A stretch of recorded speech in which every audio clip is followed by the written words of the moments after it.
Uh, as I said, I will talk about blockchain technology and cryptocurrencies.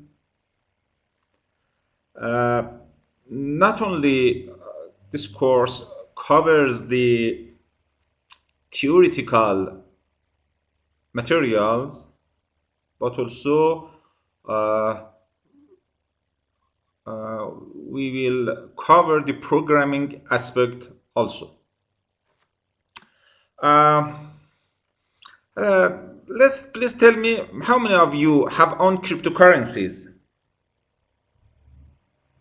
Do you have any bitcoins? I don't know, Ethereum or other cryptocurrencies? Buy, sell?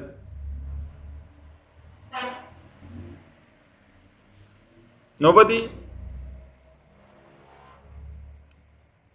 Nobody of you buy or sell the sound? Um, okay, let me try to fix the problem. Just a minute, please.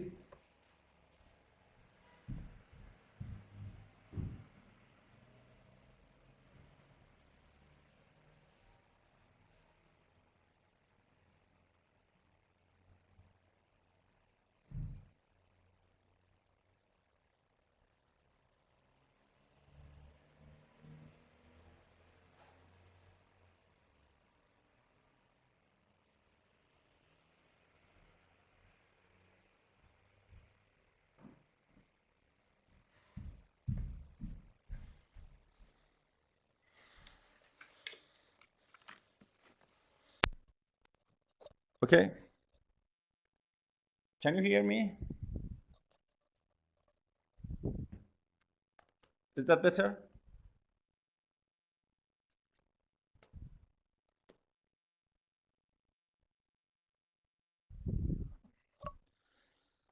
Okay, so ask my question again. I asked you, how many of you have owned cryptocurrencies?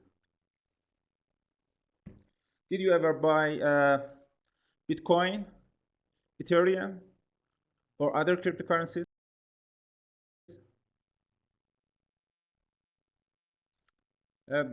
It's not very important, but I want to see how many of you are familiar with the cryptocurrencies, buy, sell, at least some cryptocurrencies. Nobody?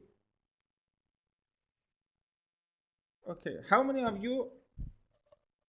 you are familiar with the cryptocurrencies?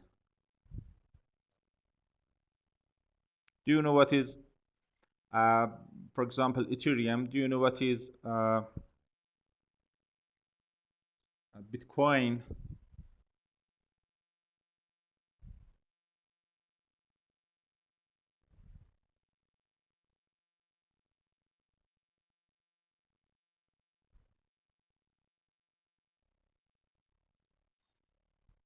Nobody? Didn't hear anything about cryptocurrencies?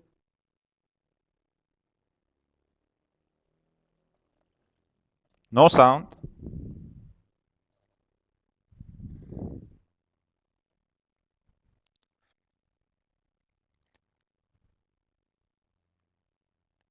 Can you hear me or not? I think the sound is okay.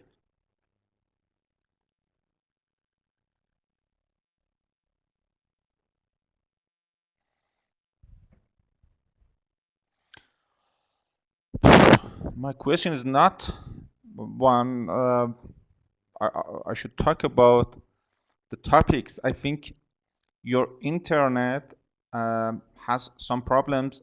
I'm sure that the quality of my internet is okay because I have other classes too. You know. Um uh, in fact, my question is written here. How many of you have owned cryptocurrencies or involved in projects related to blockchain? I want I want to know, is there anybody between you that are familiar with the cryptocurrencies, at least, like Ethereum, like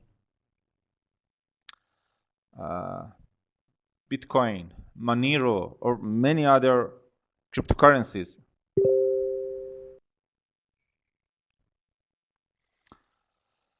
Uh,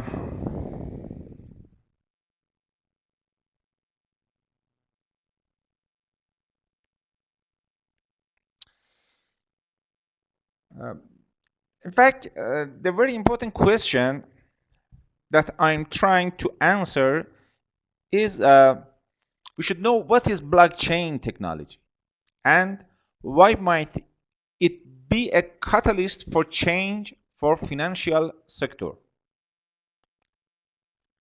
As you know,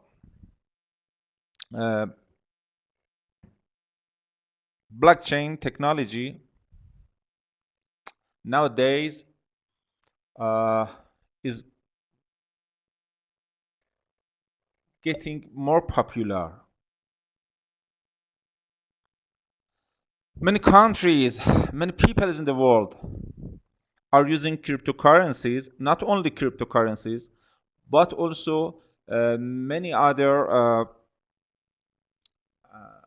companies trying to use blockchain as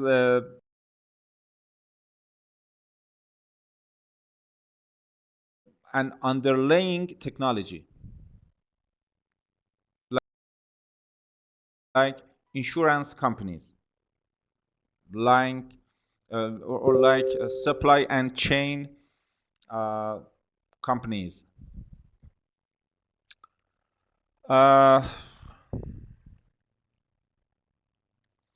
See this picture. This shows the history of commercialize the internet.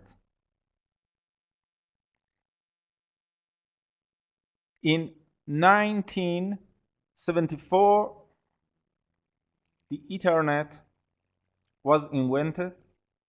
After that, TCP/IP and other protocols on top of that was invented. In 1990, protocols like HTTP was invented, and the first online shopping was Pizza Hut in 1994, the first online sale in the world.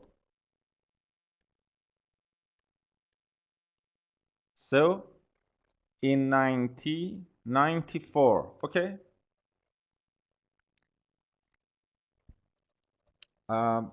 Suppose that selling and buying online is not possible. Suppose that we can't sell or buy anything through the internet. What will happen? I think even thinking about banking without online payments is trouble. But it's just 26 years or 27 years that we have online sales, okay? So the first online sale in the world was Pizza Hut in 1994. In that year, the main problem was online payments. Even though the Pizza Hut was the first online sale in the world, but it has a very big problem.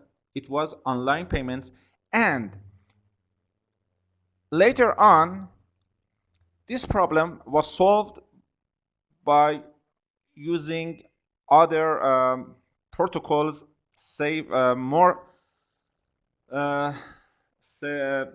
reliable protocol like HTTPS, and also the technology was improved, and now we have online payments. Okay.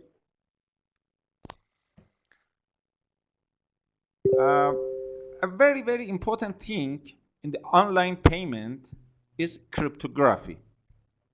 In this course, cryptography is a very important notion for us. Okay? Cryptography is a very important notion for us in this course. In fact, the heart of the blockchain technology,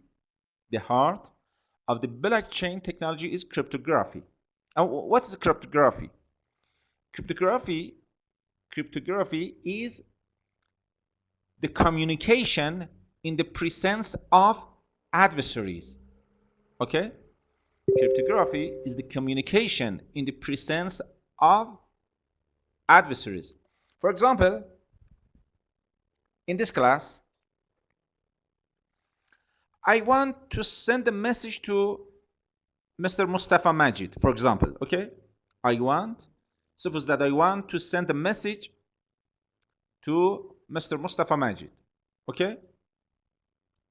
The only channel that I have for the communication is writing here. For example,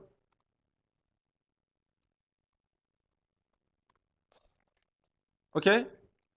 The only communication channel, suppose that, is here, this chat box. Okay? So all of you can see my messages. How I can send a message to Mustafa in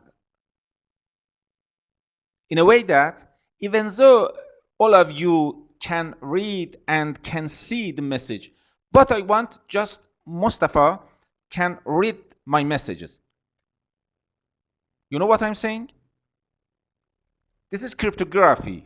I want to send a message to one of you, for example, Mustafa, and I have a channel for communication that there are many other people there. There are many adversaries. Okay? The solution is using cryptography. The solution is using cryptography. For example, who knows what is this? For example, it's an encrypted message. So, cryptography is the process of encrypting and decrypting messages. The sender of a message encrypts the message, sends it through the communicating channel, and the receiver who receives the message decrypts. So we have two notions in encryption and decryption. Okay? In cryptocurrency, we have two notions: encryption, decryption. The sender encrypts his or her messages and send the messages through a public channel in which there are many adversaries which can read and see the message. But please note, the message is encrypted, and the only person who can decrypt the message is the receiver. So this is cryptography, communication in the presence of adversaries. It's the heart of the blockchain technology. It's the heart of all the cryptocurrencies. Okay? There are different approaches for cryptography, like symmetric techniques and asymmetric techniques. In symmetric cryptography, both sides, senders and receivers, both use the same passcode or use the same key, while in the asymmetric cryptography, there are two different kinds of keys, public and private keys. We will talk about cryptography in details in the next sessions. So, in the next sessions, we will talk about cryptography techniques in details, and also we will write some small programs, and by those programs we will communicate to each other. We will send to each other some encrypted messages. Okay.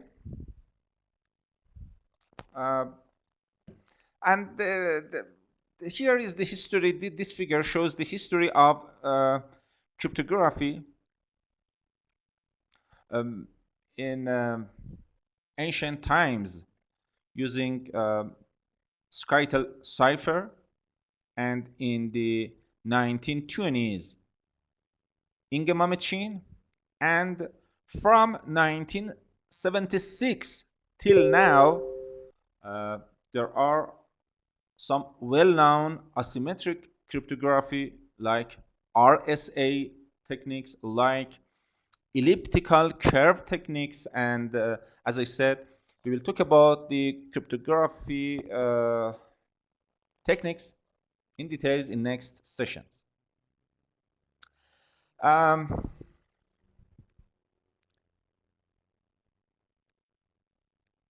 Here there are some attempts for the early cryptographic digital currencies. Okay, so the first effort was in 1989. DigiCash was invented by David Chaum, and other digital currencies like Mondex, BitGold, LORS, and others till 1999, but all failed. All failed. Why? As you know, money is a very important concept. When you are talking about a digital money, it's important. Some important issues are security, how we should prevent others to steal our money. As you know, internet, the cyberspace in general, is not too safe. So when we're talking about a cryptocurrency, a digital money, many important concepts should be considered. The first one, and the most important one, is security, and also other issues that I will talk about them. So for many reasons, none of these digital currencies was successful. In fact, all of them failed.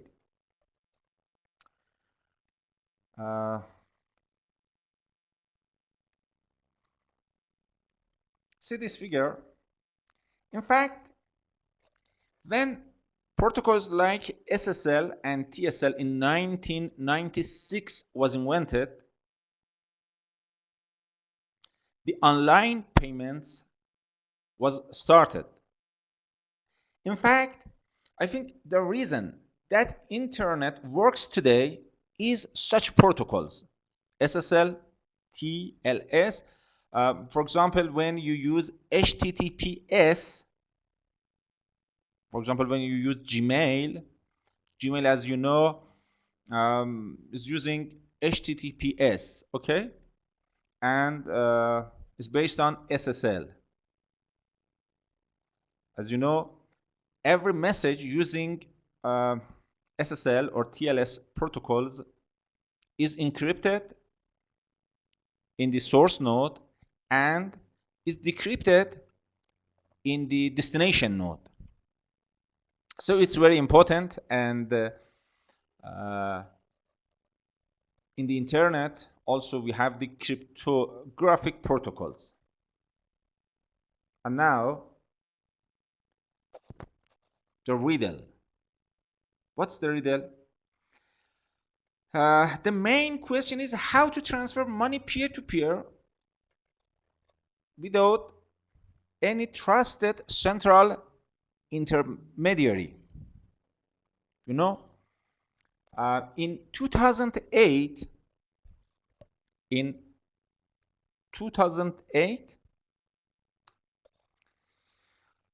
there was a problem in the world, especially in the United States. What was that? It was the bankruptcy. Most of the banks in the United States and other countries, some was bankrupted and some was in the process of bankruptcy. So me as a person who have some money in the banks, suppose that you have some money and you keep this money in the banks, okay? We all keep our monies in the bank. Suppose that we hear that our bank is bankrupted. It's trouble. It's trouble. So the main question will be that how transfer money peer-to-peer without any trusted central intermediary, without any bank. How we can send our money to each other. For example, I buy some goods, okay? I buy some goods, you sell me some goods. Okay, how can I send you the money without any central intermediary? When using banks, in fact, the banks are the central intermediary. I can't trust banks. I mean, if some problems like 2008 happen, how can we trust to banks? And this problem was answered by a fake person named Satoshi Nakamoto in 2009, and the solution was the blockchain technology. In fact, using blockchain technology, it's possible to transfer money peer-to-peer, safe, without any trust.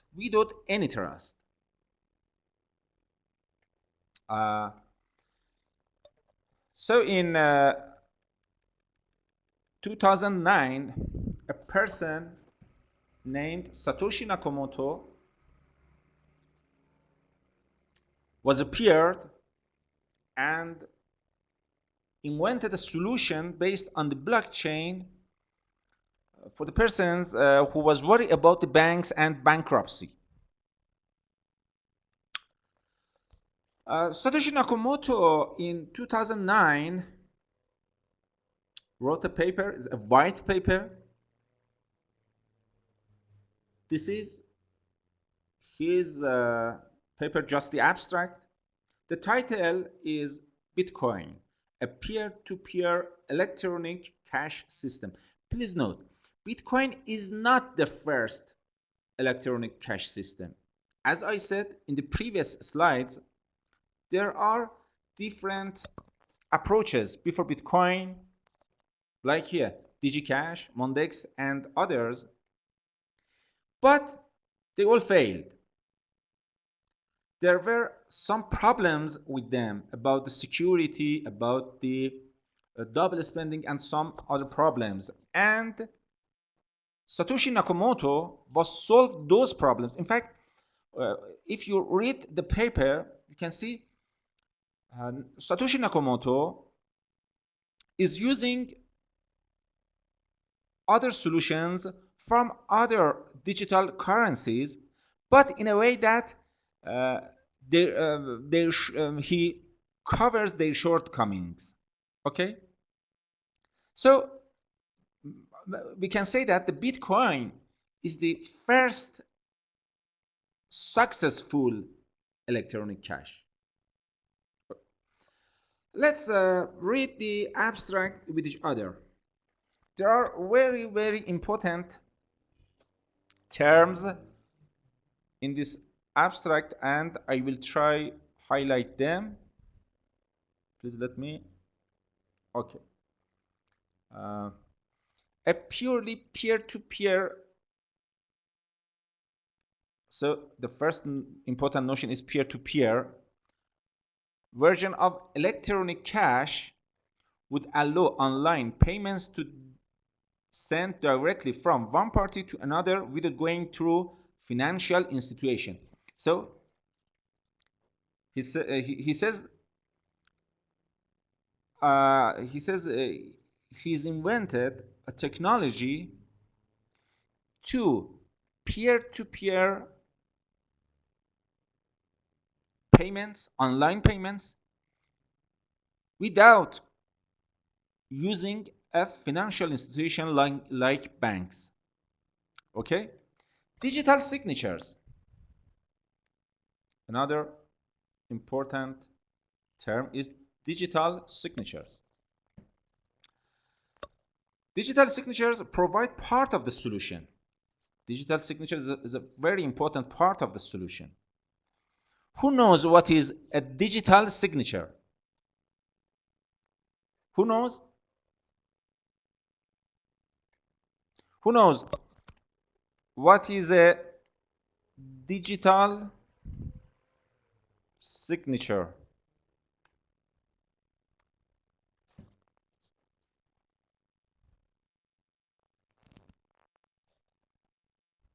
Can you hear me?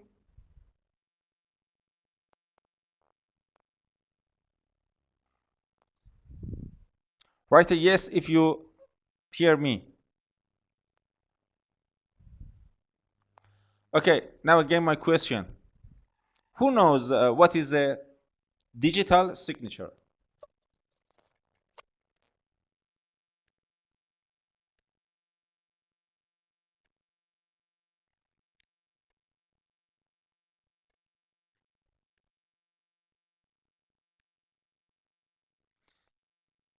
Can we say this is a digital signature?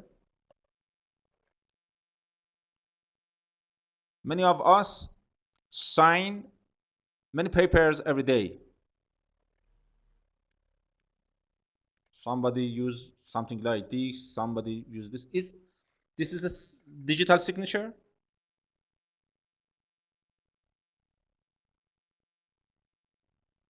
Not at all. It's not. It's not.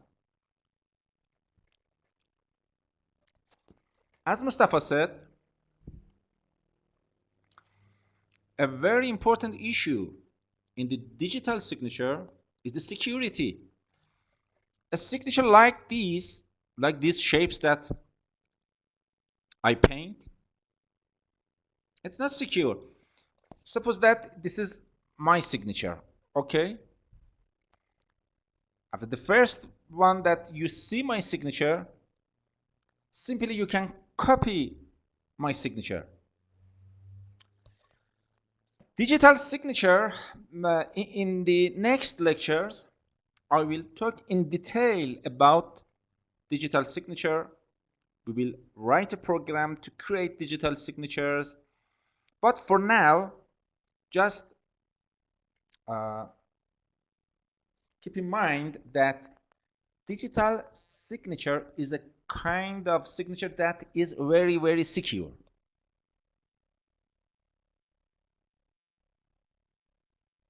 In fact, each time you use a digital signature,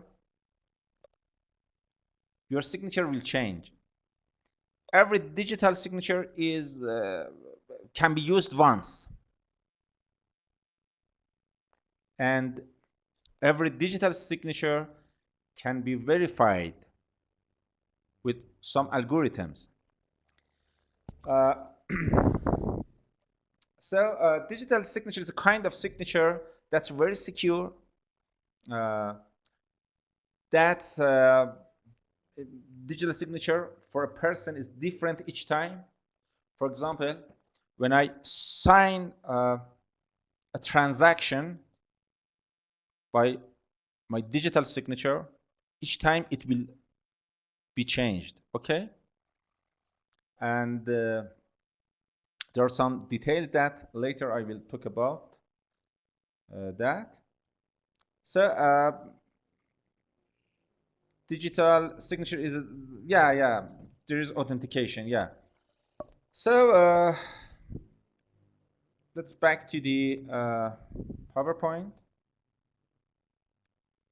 Okay.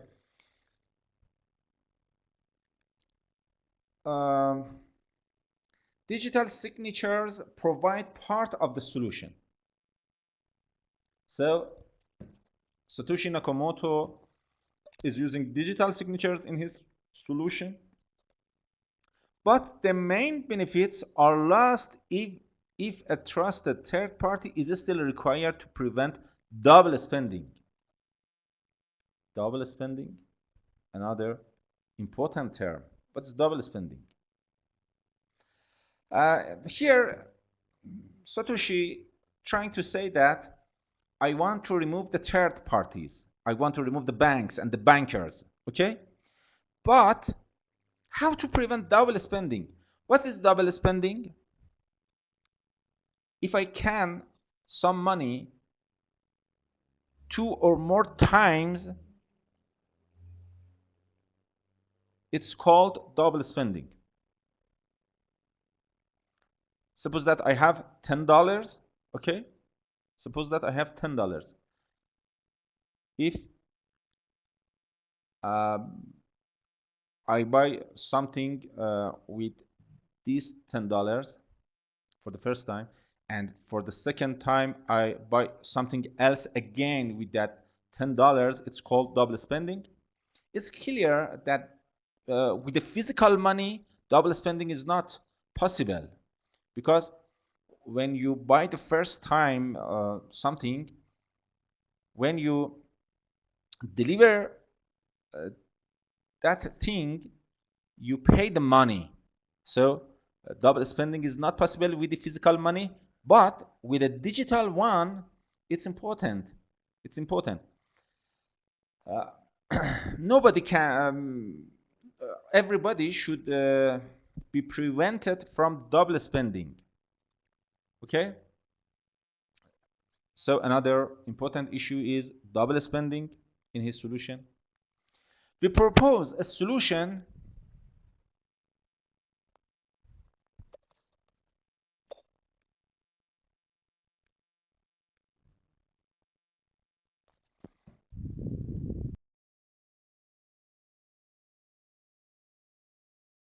nobody can. Everybody should be prevented from double spending. Okay. So another important issue is double spending in his solution. We propose a solution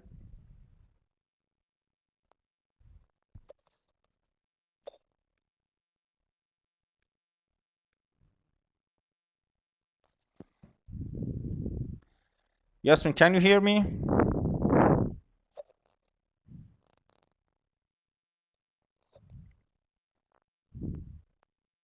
Other persons in the class, can you hear me?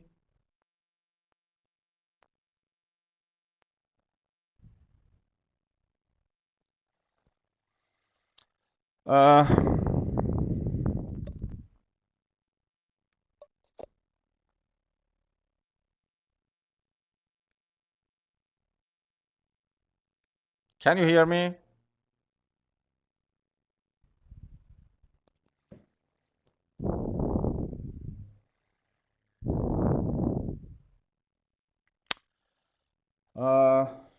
As I can see here, there's no problem with my voice. I think you should check your network. Okay, let's continue. Satoshi says, we propose a solution to the double spending problem using a peer-to-peer network. Okay, the network timestamp, so another timestamp transaction, another important term, timestamps transactions by hashing. By hashing, another important, using hash functions. Using a hash function is very critical in cryptocurrencies, is very critical in blockchain technology.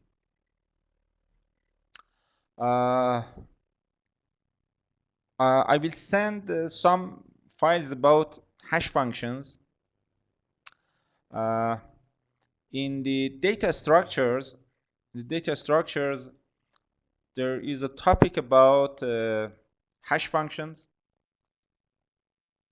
I will put a link for you, or maybe I send the videos through the Telegram channel, Telegram group, about hashing and hash functions. In next sessions, I will talk about also hash functions, but the basic concepts can be found in the data structure books, data structure courses. So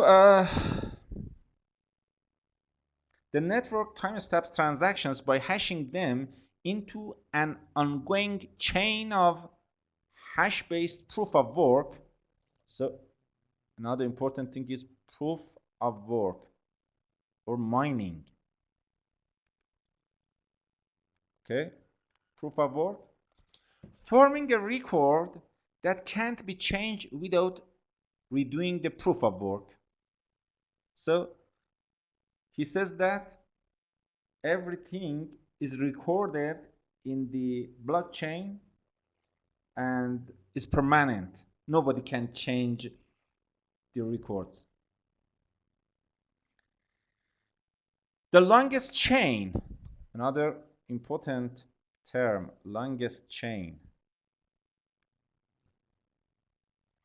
The longest chain not only serves as proof of the sequence of events witnessed, but proof that it came from the largest pool of CPU power. As long as a majority of CPU power is controlled by nodes that are not cooperating to attack the network, they will generate the longest chain and outpace attackers. The network itself requires minimal structure. Messages are broadcast on a best effort basis, and nodes can leave and rejoin the network at will, accepting the longest proof of work chain as proof of what happened while they were gone. A very important term in this abstract is proof of work. Who knows what is proof of work? Do you know what's proof of work?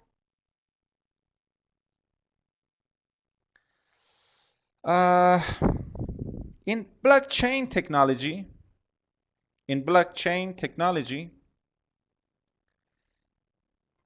we have some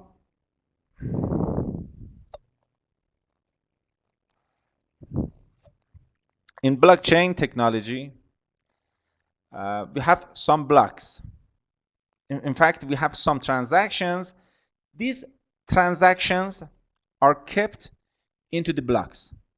Who create the blocks? Every node in the network can create a block and put the transactions inside.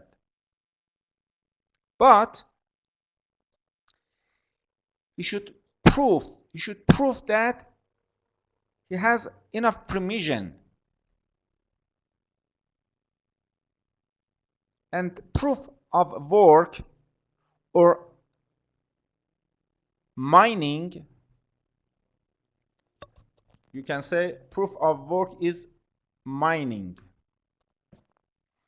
Proof of work or mining is a process by which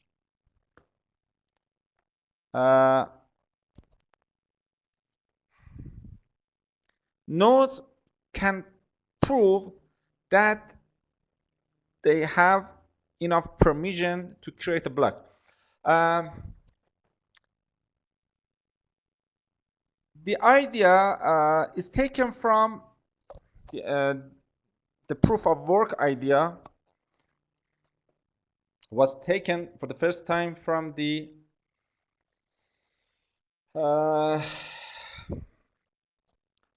mail servers. I think you all know what is a junk email. Yeah?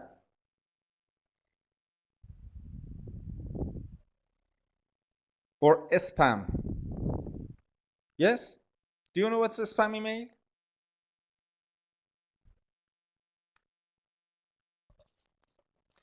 Do you know what is a spam email? Please write yes or no.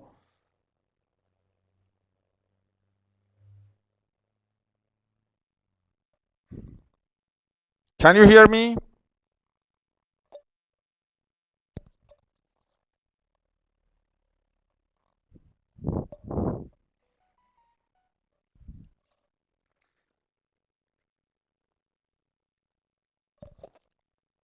Other people?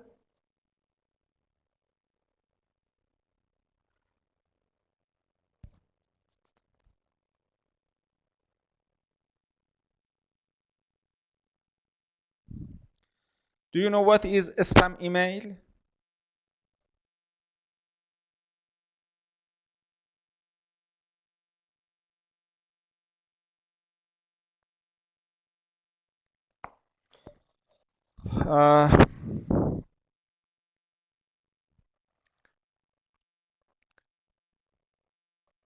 The first and very simple strategy to prevent spammers is that some mail servers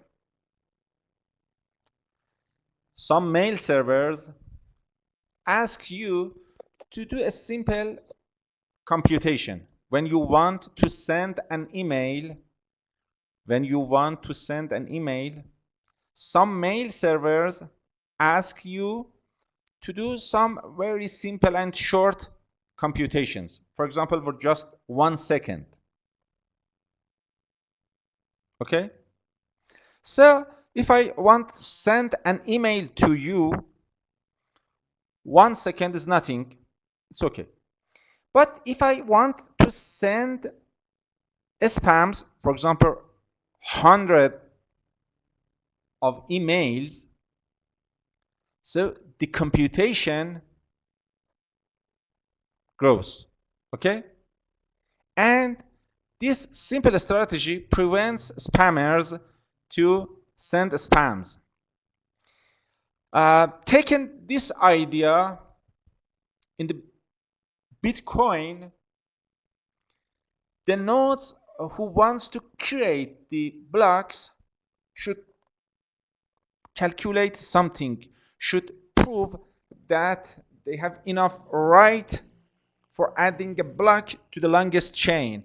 and we will discuss about this topic in detail in the next lectures. Okay. I think for the current session it's enough. At first I should talk about some introduction, some very prerequisite information, and then I can start the course.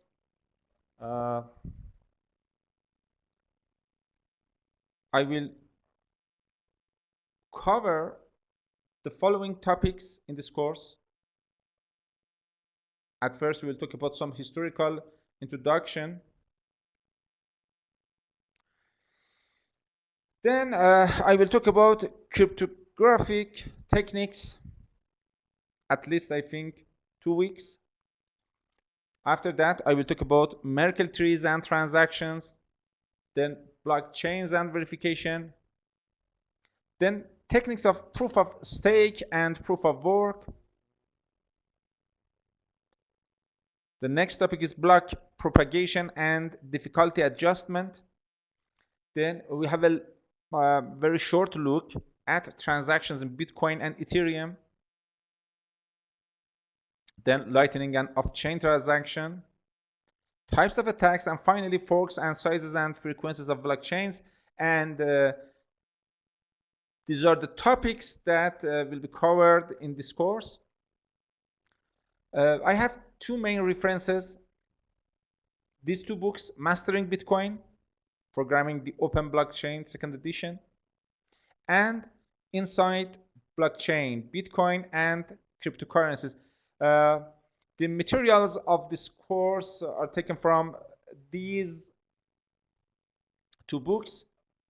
Additionally, I use the material provided by the MIT University and can be found at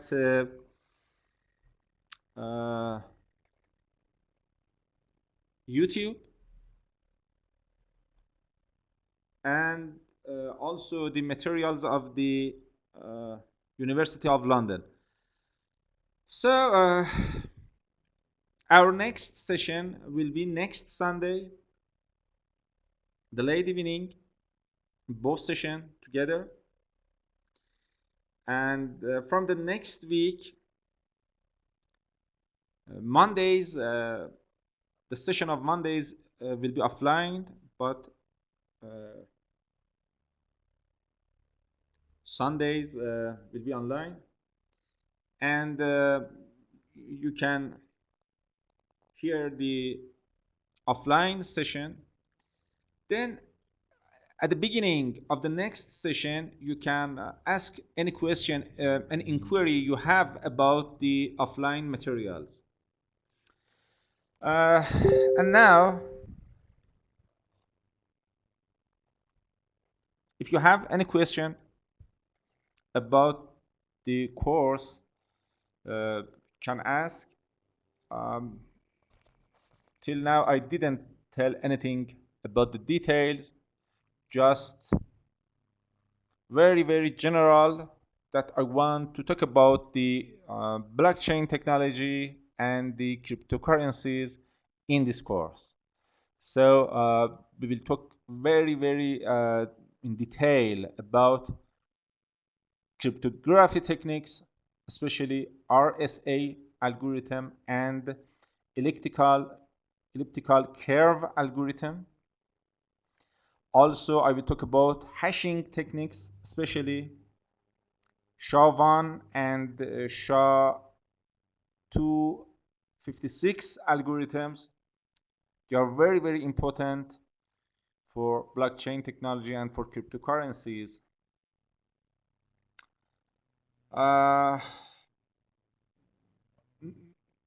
Again, not only I cover the theoretical materials, but also in some sessions we will program some concepts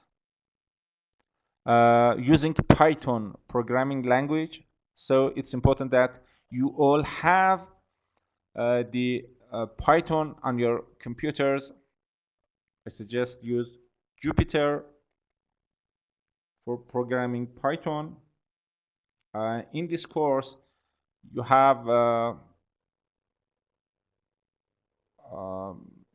some projects, short programming projects, plus some essays, 2 or 3 essays till to the end of the semester, 2 or 3 essays, and also a midterm and a final term exams. Okay, and the final score will be calculated based on the programming projects, based on the essays, and based on the midterm and final exam. Okay,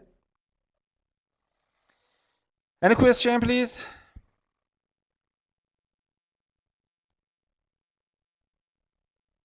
Nothing?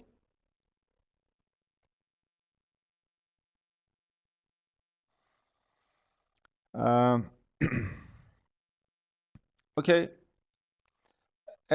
after each session I will share the recorded meeting link with you through the Telegram group. So after finishing the session, I will share you the recording link. So see you next week, inshallah.